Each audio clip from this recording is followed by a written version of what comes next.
আসসালামু আলাইকুম। কেমন আছেন সবাই? আশা করছি সবাই খুবই ভালো আছেন। আলহামদুলিল্লাহ, আমিও খুব ভালো আছি।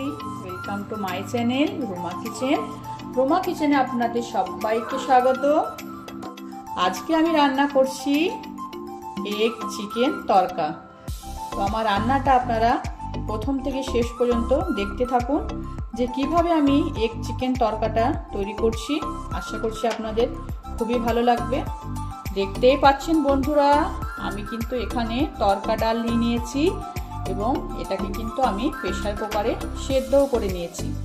আমি এটা 4 থেকে 5 ঘন্টা ভিজিয়ে রেখেছিলাম।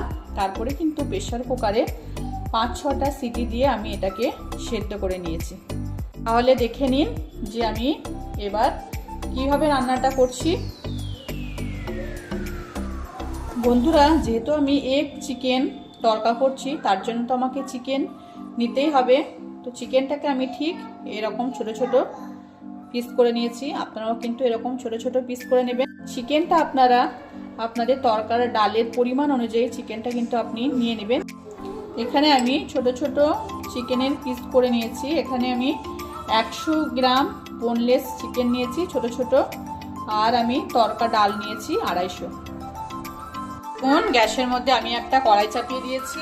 এবার আমি পরিমাণ মতো এখানে সরষের তেল দেব। এটা গরম হয়ে গেছে। এবার আমি তেলের মধ্যে একটা ডিম দিয়ে দেব। দিয়ে এটাকে আমি ডিমের ভুর্জি বানিয়ে নেব।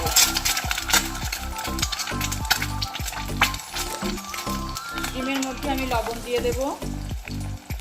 আমি কিন্তু তড়কাতে দেওয়ার জন্য আমি ডিমের ভুর্জিটা বানিয়ে নিচ্ছি। দেখতে পাচ্ছেন ডিমের ভুর্জিটা কিন্তু আমার হয়ে গেছে। এবার আমি ডিমের ভুর্জিটাকে আমি তুলে নেব। গ্যাসের মধ্যে আবারও আমি তেল বসিয়ে দিয়েছি। এবার আমি চিকেনটা তৈরি করে নেব। তার জন্য প্রথমেই আমি তেলের মধ্যে পেঁয়াজ কুচি দিয়ে দিচ্ছি।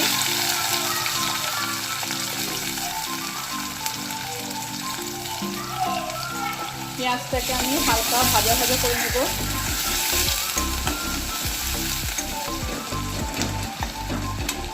কয়েকটা কাঁচা লঙ্কা দিয়ে দিচ্ছি।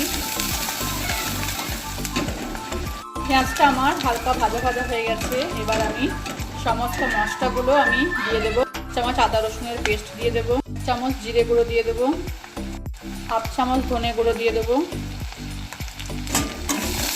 মশলাটাকে এবার আমি ভালো করে নাড়াচাড়া করে নেব।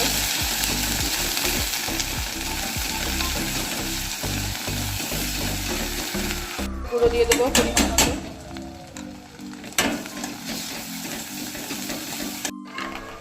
একটা টমেটো কুচি দিয়ে দেবো।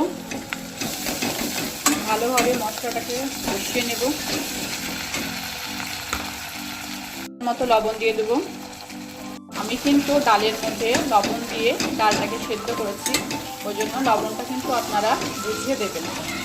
সেটা কষানোর জন্য আমি একটু পানি মিশিয়ে দিচ্ছি। মশলাটাকে আমি ভালোভাবে কষিয়ে নেব। দেখুন মশলাটা কিন্তু আমার ভালোভাবে কষানো হয়ে গেছে। এবার আমি চিকেনগুলো এর মধ্যে দিয়ে দেব।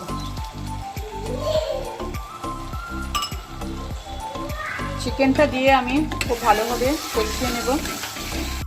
দেখুন চিকেনটা দিয়ে কিন্তু আমি খুবই ভালোভাবে কষিয়ে নিচ্ছি। আপনারাও কিন্তু চিকেনটা ভালোভাবে কষাবেন, নাহলে কিন্তু চিকেনের একটা হালকা স্মেল চলে আসবে তড়কা ডালের মধ্যে।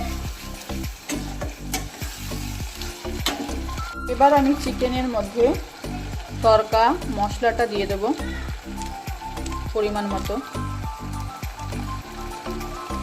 ভালোভাবে আমি নাড়িয়ে নেব চিকেনটাকে, নাড়িয়ে নেব। এইভাবে আমি 5 মিনিট ঢাকা দিয়ে রেখে দেবো চিকেনটাকে। চিকেনটা দেখতেই পাচ্ছেন আমি কিন্তু খুব ভালোভাবে কষিয়ে নিয়েছি। একদমই মশলা থেকে তেল ছেড়ে দিয়েছে। চিকেনের মধ্যে এবার আমি 1 চামচ মতো টমেটো কেচাপ দিয়ে দেব।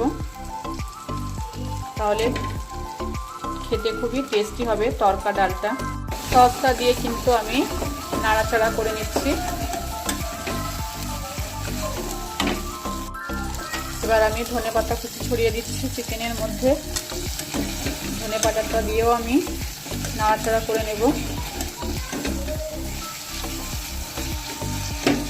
চিকেনের মধ্যে এবার আমি তড়কা ডালটা ঢেলে দেব। আমি কিন্তু লবণ আর খুবই সামান্য হলুদ দিয়ে কিন্তু আমি তড়কা ডালটা সেদ্ধ করে নিয়েছিলাম। তড়কা ডালটাকে আমি এবার চিকেনের সঙ্গে ভালোভাবে নাড়াচাড়া করে নেব।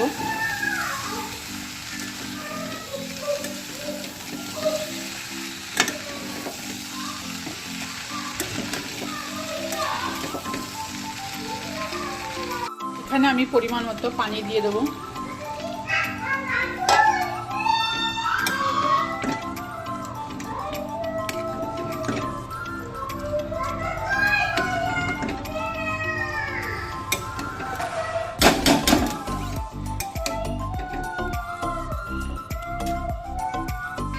দেখতে পাচ্ছেন আমি কিন্তু পরিমাণ মতো এখানে পানি মিশিয়ে দিয়েছি। এবার আমি 5 মিনিট ঢাকা দিয়ে ডালটাকে রান্না করে নেব। রান্নাটা কিন্তু প্রায় আমার শেষের দিকে। এবার আমি এর মধ্যে ডিমের ভুর্জিটা মিশিয়ে দেব।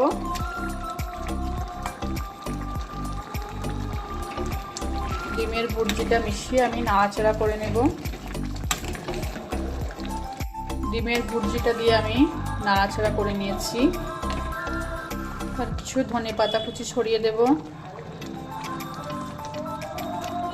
খুবই সামান্য পরিমাণে তড়কা মশলা দিয়ে দেব। ভালোভাবে নাড়াচাড়া করে নেব।